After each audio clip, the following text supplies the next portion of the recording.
കുഞ്ഞമ്മയ്ക്ക് കൊടുക്കണം. ലെറ്റർ എന്നതാ വായിക്കണോ? ഏപ്രിൽ 13, 17 ഒക്കെ അനിയത്തിയുടെ മകളുടെ കല്യാണവും ഒക്കെ ആയിരുന്നു. കല്യാണം തിരുവനന്തപുരത്തായിരുന്നു. ഞങ്ങൾ പോയി. അതിനൊക്കെ മുമ്പ് ഒരു ദിവസം കോട്ടയത്തിന് പോയപ്പോൾ ബസ്സിൽ വെച്ച് ആൾക്കാർ തെക്കി വന്നു. എൻ്റെ വയറ് കമ്പിക്കിട്ടുമുണ്ട്. ഭയങ്കര വേദന ആയിരുന്നു. പാമ്പാടി ആശുപത്രിയിൽ പോയി ഇഞ്ചക്ഷൻ എടുക്കുകയൊക്കെ ചെയ്തു. കുറഞ്ഞില്ല, സ്കാൻ ചെയ്തു. അകത്തോട്ട് കുഴപ്പമൊന്നുമില്ല. ഇപ്പോഴും മരുന്ന് കഴിക്കുന്നുണ്ട്. ചമ്മന്തിക്ക് ഇച്ചിരി ഉപ്പ് കൂടുതലാണെന്ന് തോന്നുന്നു. സ്വല്പം വെള്ളം കൂടി ഒഴിച്ചാൽ ശരിയാകും. സാറാമ്മച്ചി ഇവിടെ ഇല്ല, സുഖമില്ലാതെ പോയി. മകള് വന്ന് കൊണ്ടുപോയി. കുട്ടിമാമ ഒറ്റയ്ക്കേ ഉള്ളൂ. അതുകൊണ്ട് അങ്ങോട്ടൊന്നും ഇറങ്ങാൻ പറ്റാത്തത്.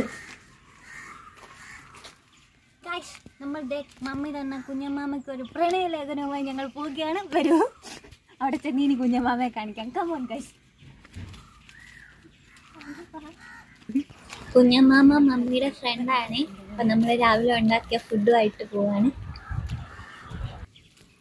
ഇടുങ്ങിയ വഴി കൂടെ പോവുകയാണ് ഗൈസ്. അതെ, ഞങ്ങൾ പ്രണയലേഖനവും ആയിട്ട് പോവാണ്. പ്രണയലേഖനവും വഹിച്ചുകൊണ്ട് മമ്മി കുഞ്ഞുമാമയ്ക്ക് എഴുതിയ പ്രണയലേഖനവും വഹിച്ചുകൊണ്ട് നടക്കുകയാണ് ഞങ്ങളെ യാത്ര. നമ്മൾ ആ വീട്ടിൽ തന്നെ ബെല്ലടിക്കും. സമയം കിട്ടുന്നവരെ ഇരുന്ന് വായിച്ചാൽ മതി. കാര്യമായിട്ടൊന്നുമില്ല.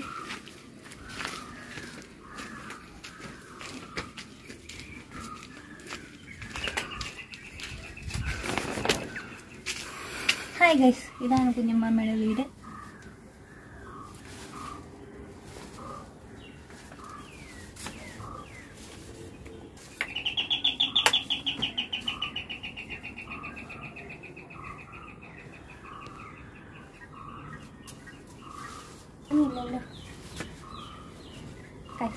നമ്മൾ 3G ആയെന്ന് തോന്നുന്നു.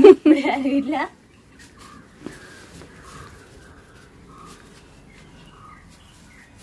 അടുക്കള വരെ ഒന്ന് ചുറ്റി നോക്കിയിട്ട് വരാം.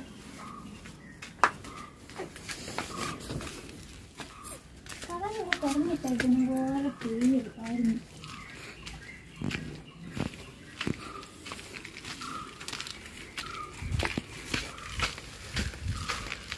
ആളുകളെ തുണിയലൊക്കെ കുഞ്ഞമാമേ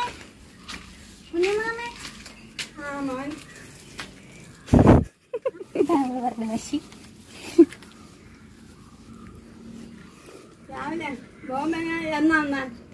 ഞാന് മിനിഞ്ഞാന്ന്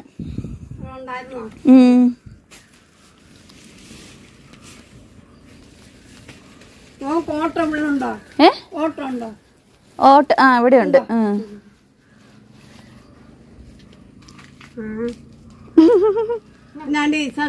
ഓ സുഖം.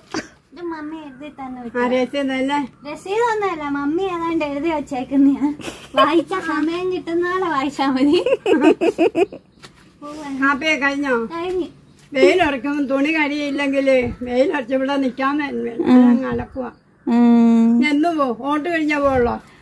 ഓട്ട് കഴിഞ്ഞിട്ട് പോത്തുള്ളൂ. ഓട്ടിന് എങ്ങനെയാ? ബോട്ടിന് എങ്ങനെയാ പോന്നെ? നമുക്കൊന്ന് ഓട്ടോ വയ്ക്കുമ്പോ ഞാൻ ഓട്ടോ വിളിക്കാം. നിങ്ങളെ എന്നിട്ട് വിളിച്ചിട്ട് നിങ്ങളെ വിളിക്കാം. ഞാൻ ഒന്ന് രാവിലെ പോമാനെ, രാവിലെ പോവാം കേട്ടോ. ഞാൻ വിളിക്കാം. ഓട്ടോ കിട്ടുവാണെങ്കിൽ വിളിക്കും. ഓട്ടോ അവിടെ ഒരു അമ്മയ്ക്ക് നടക്കാൻ മേല, അതിന് വേദനയുണ്ട്.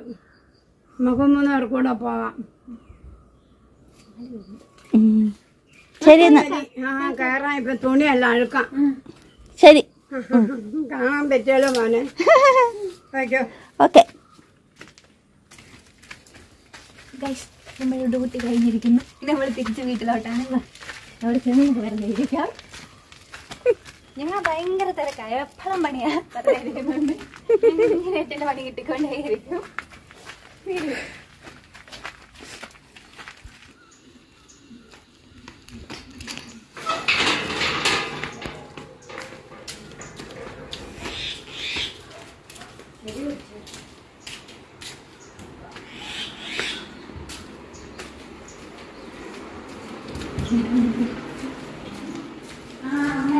ഞങ്ങളത് കൊടുത്തപ്പോ കുഞ്ഞമാമ ചോദിക്കാൻ ഇതെന്നെ രസീതാണെന്ന്. ഞാൻ പറഞ്ഞ രസീതൊന്നുമല്ല,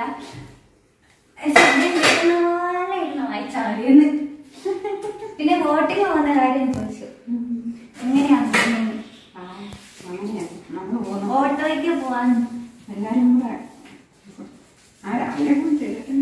എന്നെ തോമസ് ചായക്കാണ് വിളിച്ചിപ്പം. ഫോൺ വിളിച്ചോ? അതിനിപ്പോ ഞാൻ ഫോൺ എടുത്തോളൂ. എന്നിട്ട് ഞാൻ തോമസ് ചായക്കാരനാണ്, വോട്ട് കൊടുക്കണം. ഓ റെക്കോർഡ് ചെയ്ത് വെച്ചേക്കുന്നത്.